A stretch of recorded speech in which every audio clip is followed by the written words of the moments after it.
what's going on in Cleveland, okay? The reality is that you have a lot of people there that are anxiously awaiting him stepping on the field during an NFL game that counts to see what he's got, to see what he's made of. To rehash his story just a little bit, Shedeur Sanders, initially coming out into the draft, projected to be a top 2 or top 3 quarterback taken in the draft, fell to the number 144th pick overall, a 5th round pick. And it was widely assumed that the biggest reason that happened was because of his daddy, primetime Deion Sanders. You know, you had some people out there saying that bravado was too much, that they were giving indications that if they didn't like where they were going to be drafted, that wasn't someplace they were going to go, and without collusion even needing to be necessary. You had owners that were saying, we ain't taking him, we ain't taking him, we ain't taking him, until the Cleveland Browns ultimately did in the 5th round with the 144th overall pick. Needless to say, since that time has come, Shedeur Sanders performed well in a preseason game against the Carolina Panthers, performed significantly less than well, pretty badly, in another preseason game, and was considered to be outplayed by Dillon Gabriel, who was another rookie draft pick drafted before Shedeur Sanders.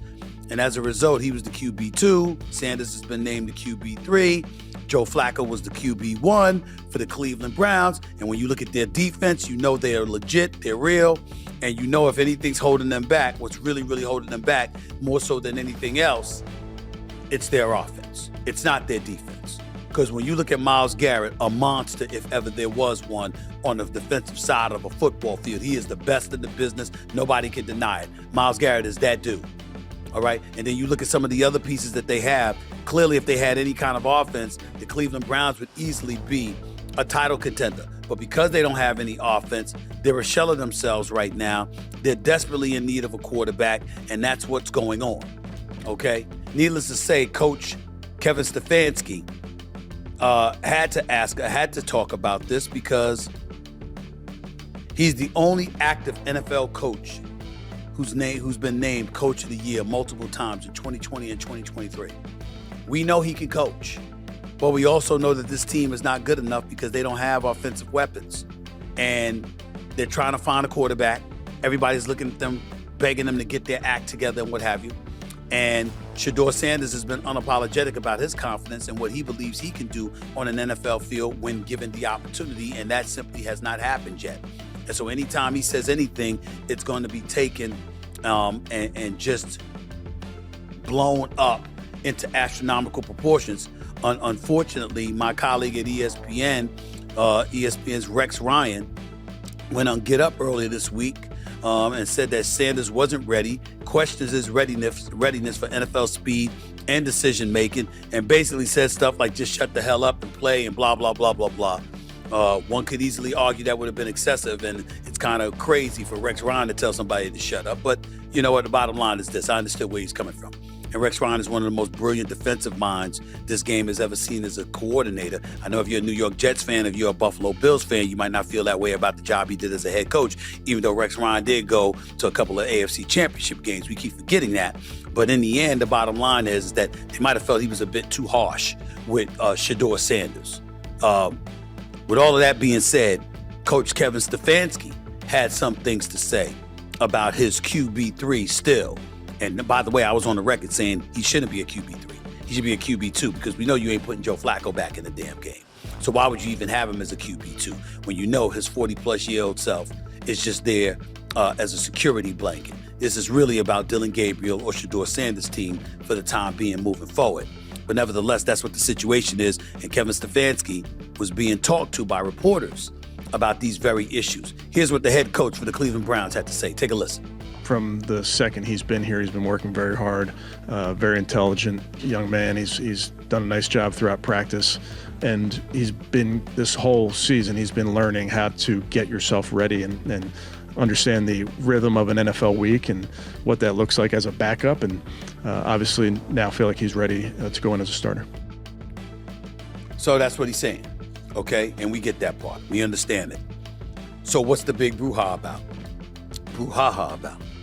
Well, if you're watching on camera, you can see. But I'll tell you in a second after I play this for you, Shedeur Sanders talking to reporters. Listen up. Because Shedeur Sanders is not saying anything.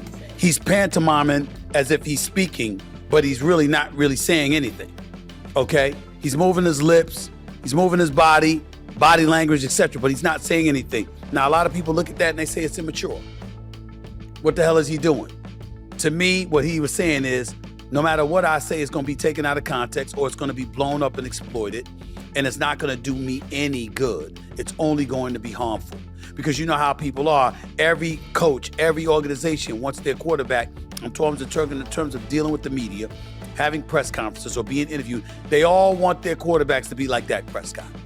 You know, you're articulating yourselves pretty well, but in the end, when it comes to dissecting and interpreting what you're saying, you said absolutely not a damn thing. Give the media nothing. Give them nothing. Just give them lip service and say what they're going to say. Nobody's better at that than Dak Prescott. We all know this, okay? So that's what they want from Shedeur Sanders. Here's what I would say to y'all. Fair enough. If you are Shedeur Sanders, I want to say, I think the young brother's smart. He's only 23 years of age. He is smart. He is talented. He is accomplished. Jackson State and then ultimately Colorado, and what we saw him do on a collegiate level at both programs was very impressive. We can't deny that. We can't deny his poise under pressure and what he's capable of delivering. His ability to learn, adjust, adapt, and ultimately grow. And the pedigree is definitely unquestionable. His daddy may be the greatest athlete we've ever seen in American history. I mean, we could throw Bo Jackson out there, we could throw a few others out there, but how can we definitively say we have seen a greater athlete than primetime Deion Sanders? As a football player, as a baseball player, as a football player playing the cornerback position, plus being a wide receiver, plus being a kick returner, a punt returner, the man was sensational. He was box office, he was spectacular, and he talked that smack and he backed it up. He had that swag, that bravado, and he backed it up. And nobody will deny it. Oh, by the way, the San Francisco 49ers couldn't beat the Dallas Cowboys led by Troy Aikman and Michael Irvin and Emmitt Smith. And then they got primetime Deion Sanders, coincided with the same time that Jerry Jones got rid of Jimmy Johnson and San Francisco beat the Dallas Cowboys in an NFC Championship game. Then they turn around. After winning the Super Bowl in San Francisco, Jerry Jones goes and he gets prime time away from San Francisco, brings him to Dallas, and Dallas turns around and wins the damn Super Bowl with prime time. So he helped San Francisco overcome their doldrums against the Dallas Cowboys, going from Atlanta to San Francisco, helping Steve Young and those boys win a Super Bowl championship, Jerry Rice included, and then after doing that, departing from them, joining the Cowboys, and then beating those same dudes he had helped win the Super Bowl the year before. That's prime time we talking about here. That's prime time we talking about here. Who is unquestionably one of the greatest athletes in American history, if not the world. And an absolute winner, absolute spectacular. That may not be his son, but that don't make his son a scrub. Here's what it does make his son, however. It makes his son an individual that needs to be aware of his circumstances, needs to be aware of the fact that you are primetime Deion's son. And you got to watch what you say. You got to watch how you carry yourself. You got to watch everything you do. I didn't say it was fair. I didn't say it was fair at all. But it's reality.